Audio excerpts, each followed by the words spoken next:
বাবা কালাম। হ্যাঁ বাবা। বাবা আমি তো কাজ কাম করতে জানি না, আমার বলে তুই গিয়ে কাজ কাম কর, এতদিন না খেয়ে জীবন কাটাবি নাকি?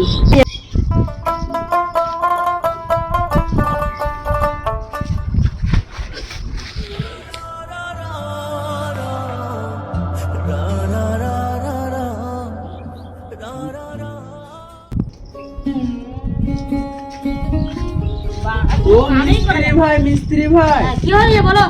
আমাকে একটু কাম দাও না, আমার বাবা অসুস্থ আছে। আমার কাছে কোনো কাম টাম নাই, ভাগ গরিব কোথাকার।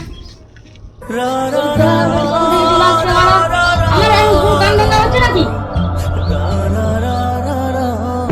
পড়া করে কাম টাম করতে কি হচ্ছে?